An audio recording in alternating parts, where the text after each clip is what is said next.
It is my pleasure to introduce our last reader, who really needs no introduction because he's been serving you drinks all night and is a wonderful person and reader and has a full cup. Brennan Holness. Hi. So last month we did H.P. Lovecraft, and we had another Wild Words coming up. And I never insist upon being a speaker at these events. I love to do it, but I kind of wait for Vesta to come to me if she needs someone else to fill in the roster. And she asked me, she said she needed someone that could do some Wilde. And I was going through all of Wilde, I'm familiar with most of it, and trying to find a piece that was short enough not to keep you here for hours, but that we also hadn't read yet. And kind of in going through everything, I was thinking of kind of the spirit of Lovecraft and horror and this season of the year, and coming up next month when rumor is that we may do a Poe version of this event. And I came upon the Sphinx. The Sphinx is a fairly brief poem as far as Victorian poetry goes. And it draws a lot of comparison to The Raven, which most people are familiar with, in that it's from the viewpoint of a young scholar in his chamber who finds this kind of powerful but unmoving figure that he starts to address himself to, and it ends being more of a statement about the speaker than about the figure that he's addressing. So hopefully this will be somewhat brief. And the other interesting thing about this piece is it comes at a time in Oscar Wilde's writing career that the modern novel, the Western novel as we know it today, was still kind of coming to be a recognized form of writing. No one was really doing that at the time. There were a lot of romantic, long forms of prose, but the novel was not quite around yet. So what a lot of people were doing were writing these long-form poems, and not only experimenting with them as a form of prose, but as a form of music through language. So what he really does, I think, best in this poem is to explore the sounds of language and the ways that the spoken tongue falls on the ear. This is the Sphinx. In a dim corner of my room, for longer than my fancy thinks, a beautiful and silent Sphinx has watched me through the shifting gloom. Inviolate and immobile, she does not rise, she does not stir. For silver moons are not to her, and not to her the suns that read.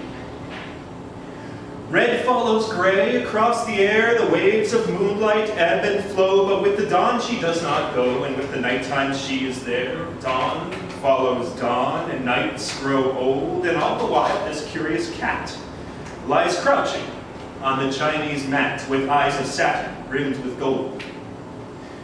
Upon the mat she lies and leers, and on the tawny throat of hers flutters the soft and silky fur, or ripples to her pointed ears. Come forth, my lovely seneschal, so somnolent, so statuesque. Come forth, you exquisite grotesque, half woman and half animal.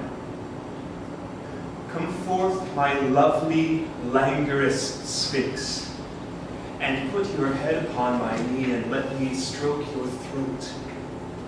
And let me see your body spotted like the lynx, and let me touch those curving claws of yellow ivory, and grasp the tail that like a monstrous asp coils round your heavy velvet paws.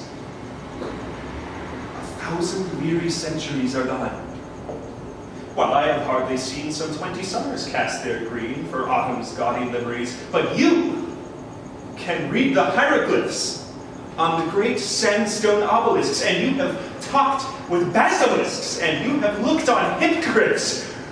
Oh, tell me, were you standing by when Isis to Osiris knelt? And did you watch the Egyptian melt her union for anthem, and drink the jewel-drunken wine, and bend her head in mimic awe to see the huge proconsul draw the salted tunic from the brine? Did you mark the Cyprian kiss with Adam on his cattle back? And did you follow Ammoniak, the god of Heliopolis? And did you talk with Thoth? And did you hear the moon-horned Io weep? And know the painted kings who sleep beneath the wedge-shaped pyramid? Lift up your large black satin eyes, which are like cushions where one sinks. Fawn at my feet, fantastic sphinx. And sing me all your memories. Sing to me of the Jewish maid who wandered with the holy child, and how you led them through the wild, and how they slept beneath your shade. Sing to me of that odorous green eve when, crouching by the marge, you heard from Adrian's gilded barge the laughter of Antinous, and lapped the stream, and fed your drought, and watched with hot and hungry stare the ivory body of that rare young slave with his pomegranate mouth.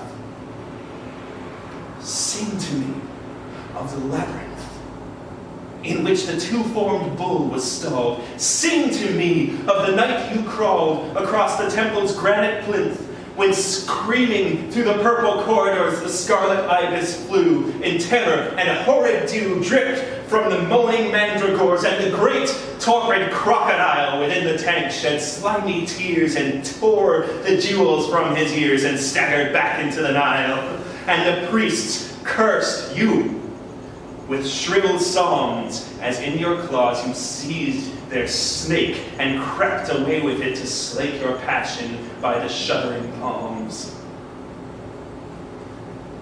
Who were your lovers? Who were they who wrestled for you in the dust? Which was the vessel of your lust? Which lemon had you every day? Did giant lizards come and crouch before you on the reedy banks? Did griffins with great metal flanks leap on you in your trampled couch? Did monstrous hippopotami come sidling to you in the mist? Did gilt-scaled dragons writhe and twist with passion as you passed them by? And from that brick-built Lycian tomb, what horrible chimera came with fearful heads and fearful flame to breed new wonders from your womb? Or have you shameful secret guests? And did you harry to your home some nereid coiled in amber foam with curious rock crystal breasts? Or did you, treading through the froth, call to the brown Sidonian for tidings of the Leviathan of Behemoth? Or did you, when the sun was set, climb up the cactus-covered slope to meet your swarthy Ethiop whose body was a polished jet?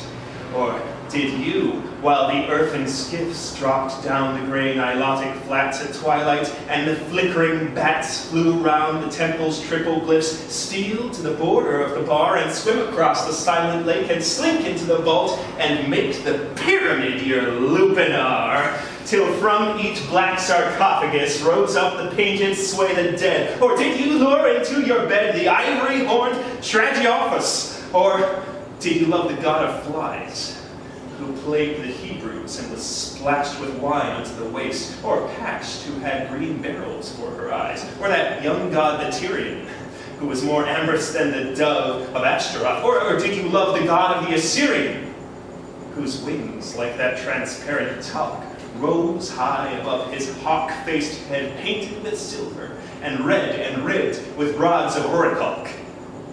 Or did huge Apis from his car leap down and lay before your feet big blossoms of the honey sweet and honey-colored nenuphar? How subtle secret is your smile? Did you love none then? Nay, I know great Ammon was your bedfellow. He lay with you beside the Nile. The river horses in the slime trumpeted when they saw him come, odorous with Syrian galbanum and smeared with spikenard, and with time he came upon the riverbank like some tall galley. Argent sailed, he strode across the waters, mailed in beauty, and the waters sank. He strode across the desert sand. He reached the valley where you lay. He waited till the dawn of day, then touched your black breasts with his hand. You kissed his mouth with mouth of flame. You made the horned god your own. You stood behind him on his throne. You called him by his secret name. You whispered monstrous oracles into the caverns of his ears. With blood of goats and blood of steers, you taught him monstrous miracles. While Ammon was your bedfellow, your chamber was the steaming Nile. And with your curved, archaic smile, you watched his passion come and go. With Syrian oils, his brows were bright, and widespread as a tent at noon. His marble limbs made pale the moon, and lent the day a larger light. His long hair was 9 cubits span, and colored like that yellow gem which hidden in their garments hem the merchants bring from Kurdistan. His face was as the must that lies upon a vat of new-made wine. The seas could not ensaffarize the perfect azure of his eyes. His thick, soft throat was white as milk and threaded with thin veins of blue, and curious pearls like frozen dew were broidered on his flowing silk. On pearl and porphyry pedestal, he was too bright to look upon. For on his ivory breast, there shone the wondrous ocean emerald, that mystic moonlight jewel, which some diver of the Colchian caves had found beneath the blackening waves and carried to the Colchian witch. Before his gilded chariot ran naked vine-wreathed coryphates, and lines of swaying elephants knelt down to draw his chariot. And lines of swarthy Nubians bore up his litter as he rode, down the great granite paven road, between the nodding peacock fans. The merchants brought him steatite from Sidon in their painted ships. The meanest cup that touched his lips was fashioned from a chrysolite,